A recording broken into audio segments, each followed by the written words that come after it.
Alhamdulillah, wassalatu wassalamu ala rasulillah wa ala alihi wa sahbihi wasallam. Kita masuk ayat terakhir, ayat 187. Ini membahas tentang hal yang dibolehkan dan pembatal puasa. Tentu lawan dari dibolehkan berarti yang batalkan sih. Tadi sudah tahu ceritanya ya, tadi 187 kenapa muncul ya? Si Sirma tadi kenapa, Bu? Capean. Hah? Lemes kan? Kenapa lemes? Gak makan sahur. Nah, di sini baru nanti akan ditunjukkan. Malam itu ngapain aja yang dibolehkan? Siang apa saja yang tidak dibolehkan gitu.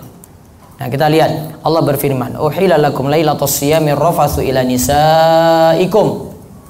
Hunna libasul lakum wa antum libasul lahun. Alimallahu annakum kuntum takhtanuna anfusakum fataba 'alaikum wa fa'ankum. Fal'ana bashiruhunna wabtagu ma kataballahu lakum.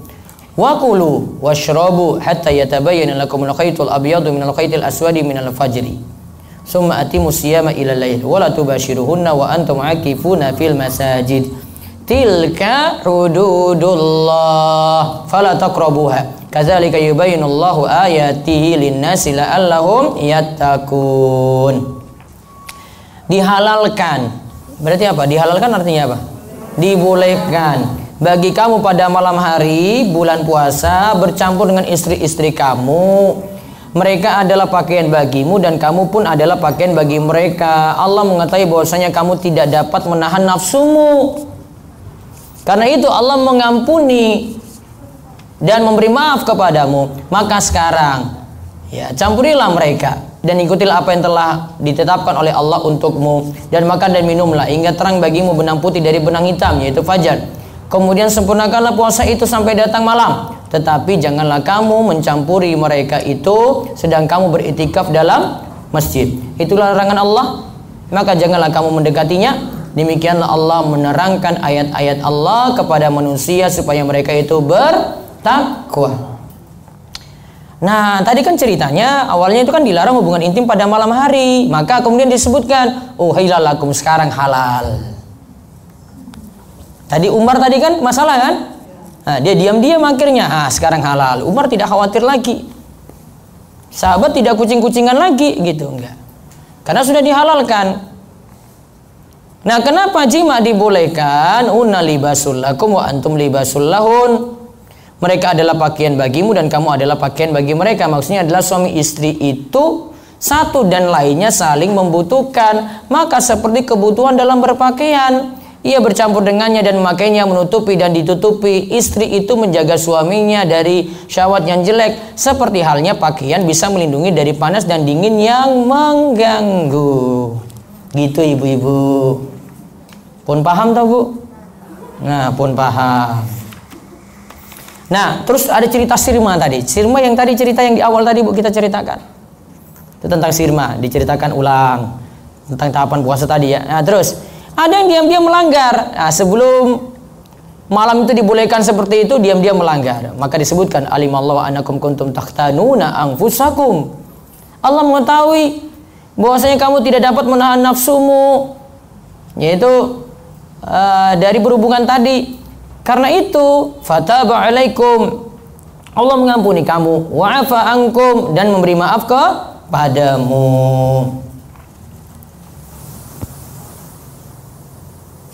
Lihat di halaman 71 bagian bawahnya, Syekh Mustafa Al-Adawi katakan diam-diam di sini dalam melanggar dua keadaan.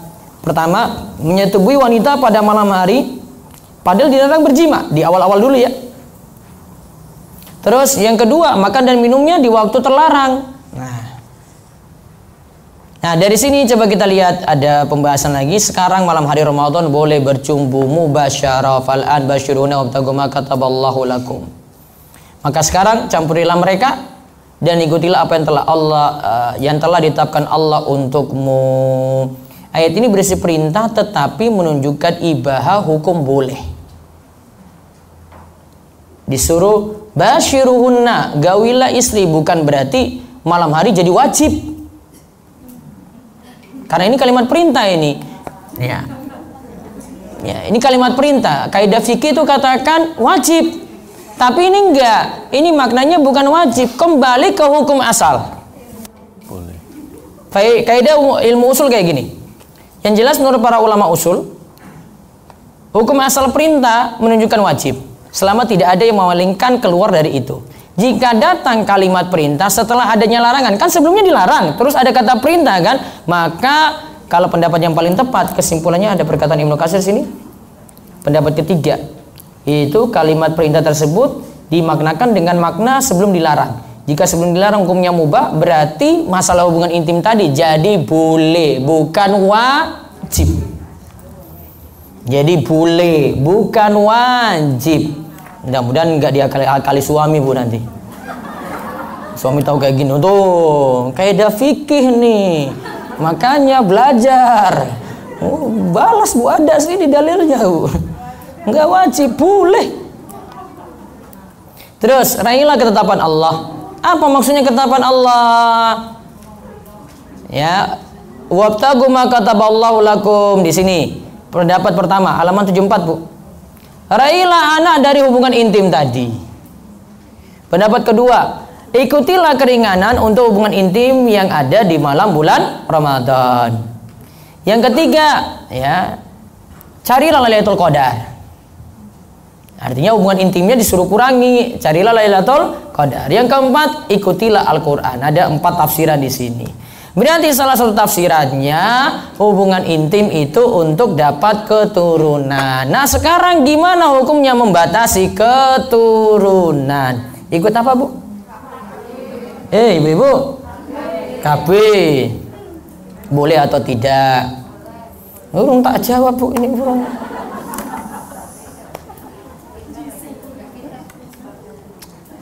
Perhatikan dua pembahasan berikut ini ya. Ayatnya lihat.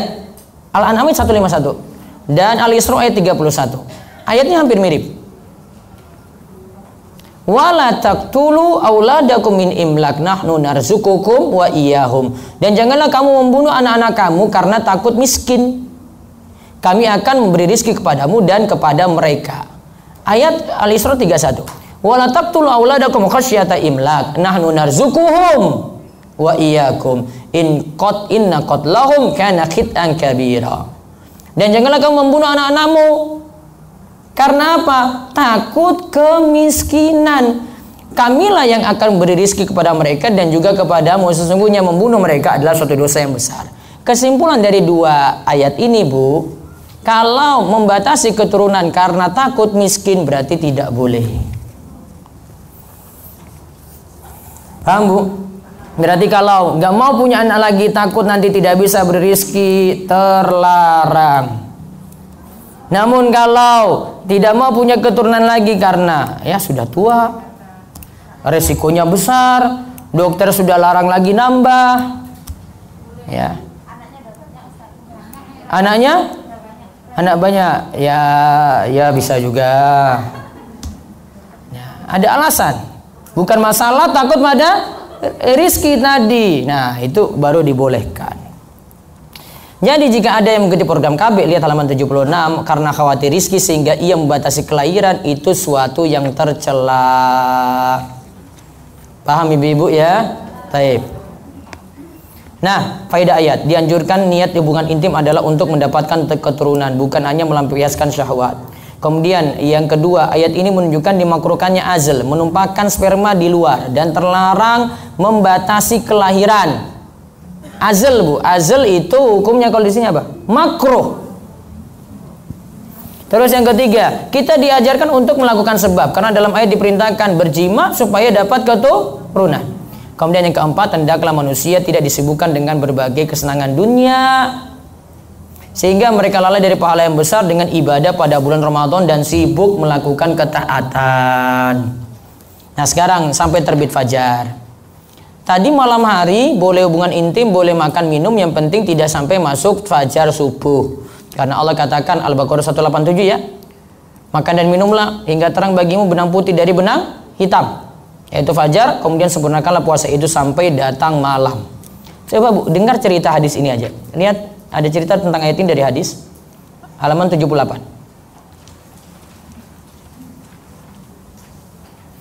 Ketika turun ayat tadi dan belum turun kalimat minal fajri, Dulu kalau seorang ingin puasa, salah seorang dari mereka itu mengikat benang putih dan mengikat benang hitam.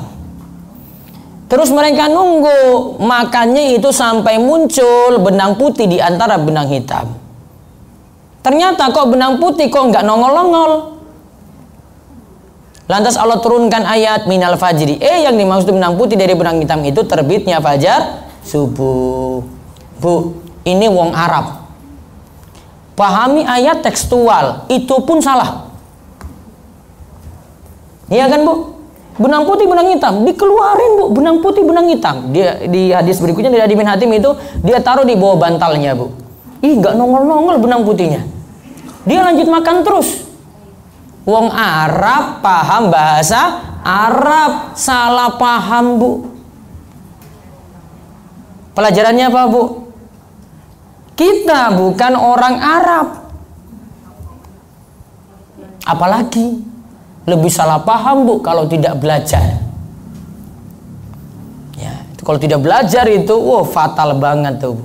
Yang paham bahasa Arab saja bisa fatal kayak gitu salahnya. Dia nunggu-nunggu itu Bu, benang putih. Nggak nongol-nongol nih. Karena pahami tekstual. Ternyata masih ada lanjutan ayat dan ini butuh ditafsirkan. Maka faedah ayat ini ada di halaman 79, kita disunahkan untuk makan sahur. Tadi sudah ya? Ingat, makan sahur terdapat berkah. Namun hukum makan sahur itu sunnah, bukan wajib. Berarti kalau tidak makan sahur boleh puasa atau tidak? Boleh. Tadi ada pertanyaan dari Asibal tadi itu. Bangunnya jam 5:30 kan? Gak makan sahur tuh. Misalnya dia nggak makan sahur lah, sebelumnya nggak ini. Boleh puasa? Boleh. Terus sholat subuhnya tadi gimana? Ya telat, berarti sholat subuhnya jam 5:30. Boleh nggak makan sahurnya 5:30, setelah itu langsung lanjut? Nggak ada kayak gitu Bu. Sudah terbit fajar kok. Yang kedua, siapa yang melakukan hubungan intim sebelum fajar subuh lantas akan terbit fajar dan ia melepaskannya segera sehingga ia masuk puasa dalam keadaan junub, puasanya sah. Berarti yang malam junub, subuh belum mandi junub, boleh lanjutkan puasa. Yang ketiga, ayat ini menunjukkan anjuran untuk menyegerakan berbuka. Karena dalam ayat kan disebutkan summa atimus siyama ilal lail, sempurnakanlah puasa sampai malam hari. Malam hari itu tiba dengan tenggelamnya matahari Bu. Berarti kalau sudah tenggelam matahari, berbuka puasalah. Tidak mesti tunggu azan rampung, gak mesti tunggu sholat maghribnya rampung Bu. Bahkan siapa yang buka puasa tepat waktu, kata Nabi, la yazaluna bi khairin ma'ajul fitr, manusia akan senantiasa berada dalam kebaikan selama mereka itu menyegerakan berbuka. Maka disuruh buka puasa ketika masuk malam. Yang keempat faedahnya puasa wisal. Wisal itu puasanya nyambung Bu. Gini, mau datang buka, belum buka puasa, lanjut apa? Sahur. Sahur, nggak makan sahur, lanjut lagi hari berikut. Itu wisal. Kalau wisal seperti ini khusus untuk Nabi, kita tidak boleh. Ada wisal yang kedua, maghrib belum buka, dia mau sudahlah nanti sahur aja sekalian. Nah kalau ini juga tidak bagus karena tidak berbuka puasa tepat waktu. Nah sekarang yang berikutnya lagi, niat dan tata cara iktikaf. Kan tadi disebutkan wala tubashiruhunna, janganlah bercumbu dengan istri kalian sedangkan kalian sedang iktikaf di dalam masjid. Berarti pelajarannya di sini ada syariat iktikaf. Iktikaf itu artinya apa Bu? Berdiam diri di masjid. Musola rumah enggak Bu, enggak dianggap. Di masjid yang ada sholat 5 waktu.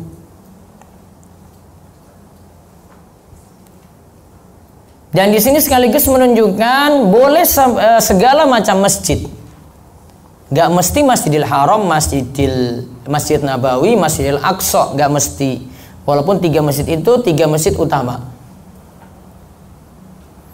Kemudian dalam ayat juga disebutkan itikaf di masjid terserah mau siang hari, mau malam hari. Juga dimasukkan dengan itikaf, yang penting sudah dapat sekadar diam di masjid walaupun sebentar. Habis tarweh jenengan diam di masjid setengah jam, sudah disebut itikaf. Setelah itu keluar lagi, datang lagi menjelang subuh, itikaf lagi, keluar nanti waktu syuruk, nah sudah disebut itikaf, Bu. Kan itikaf sunnah, bebas. Nggak mesti 24 jam. Itu bisa, ibu-ibu bisa kok. Namun kalau saat Covid tidak bisa itikaf di masjid, berarti syariat itikaf gugur, Bu, karena cuma disyaratkan di mana? Masjid. Maka kalau misalnya masjidnya di daerah rawan, nggak bisa itikaf di masjid, ya mudah-mudahan dicatatkan pahala walaupun tidak bisa beritikaf.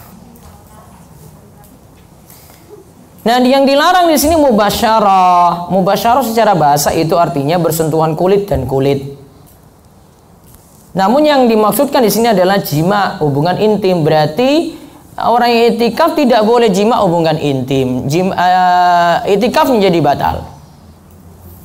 Yang dimaksudkan ayat ini adalah janganlah dekati istri selama itikaf di masjid, baik pada malam, siang hari, sampai keluar itikaf. Kalau niatannya memang 10 hari nggak keluar-keluar, ya nggak boleh malam-malam diam-diam ngumpet terus datang ke rumah balik lagi ke masjid gitu, nggak boleh. Dia masjid kan niatnya berapa hari? 10, Ustaz. Ya sudah di situ, ngapain pulang-pulang? Ya Ustaz, istri saya kangen, suruh pulang dulu. Nggak ada, Pak, itikaf. Kalau nggak kuat ya sudah, niatnya setengah hari aja deh. Ini gampang syariat itu, tapi dia jangan buat sulit juga. Karena mau 10 hari ya sudah 10 hari konsekuen dong. Nggak pulang-pulang gitu. Istri nggak usah panggil-panggil. Nah full dia, full time, pokoknya 10 hari. Gitu. Maka tidak boleh orang yang beriktikaf mencumbu istrinya dengan syahwat baik dalam masjid atau di luar masjid, sebagaimana seandainya ia pergi ke rumahnya untuk memenuhi hajat di tengah-tengah iktikaf. Nah itu nggak boleh. Itu sudah jadi batasan Allah. Batasan Allah itu ada 2 macam. Pertama, yang dari luar tidak boleh masuk ke dalam, yaitu batasan berupa hal haram. Terus yang kedua itu yang dari dalam tidak keluar, yaitu berupa kewajiban. Yaitu janganlah melampaui batas. Kalau kewajiban cuma dibatasi. Misalnya ini wudhu ya, wudhu itu basuh tangan sampai siku, ya nggak usah sampai ketiak, Bu. Itu melampaui batas namanya. Nah, maksud ayat berarti janganlah mendekati yang dilarang, dan yang diharamkan saat puasa itu makan, minum, jima pada saat puasa, juga mencumbu istri di tengah-tengah itikaf, jangan dilanggar. Berarti kita simpulkan dulu di sini ya, pembatal puasa apa saja berarti, Bu? Makan, minum, hubungan intim, sama dengan mubasyarah, bercumbu dengan istri, keluar mani. Yang tidak disebutkan di sini tentang muntah dengan sengaja. Terus kalimat jangan dekati itu maknanya lebih dalam dibandingkan dengan jangan lakukan. Tadi kan disebut jangan dekati. Fala taqrabuha, jangan dekati. Sama seperti zina ya, jangan dekati zina. Hal-hal menuju zina tidak boleh dilakukan berarti. Ya. Hal-hal menuju zina tidak dilakukan. Kata-kata mesra di chatting, walaupun itu dengan ini dengan teman dulu, tapi panggilnya sayang gitu, ngapain? Ibu ingatkan gitu kalau suami kayak gitu. Terus faedah ayat terakhir, semangat Bu. Pertama, boleh bercakap-cakap antara suami istri ketika jima, di mana hal ini masih dianggap tabu oleh sebagian kalangan. Ini cuma saya terjemahin aja ya, pokoknya diikuti aja deh. Yang dimaksudkan ar-rafas adalah bercakap-cakap yang berkaitan dengan jima dan syahwat. Dengan istrinya loh ini, bukan dengan istri orang. Ini istrinya ini. Yang kedua, boleh berhubungan intim dengan istri dengan gaya apapun asalkan tidak melakukan yang dilanggar seperti bersetubuh pada dubur atau saat haid dan nifas. Itu di beberapa konsultasi dokter itu ada yang bolehkan itu. Hubungan intim saat haid dan nifas. Saya nggak tahu dokter ini ngaji atau enggak itu. Bahkan dibilang anjuran lagi. Anjuran Bu itu di beberapa situs saya lihat. Ini apa-apaan kayak begini fatwa kok. Apa berikan saran kok melanggar. Ya mungkin non muslim kali ya. Tapi kalau muslim itu nggak tahu. Berarti nggak tahu hukum kayak begini. Yang ketiga, bukan hanya mengerjakan yang mubah saja, tetapi yang mubah diniatkan untuk raih pahala.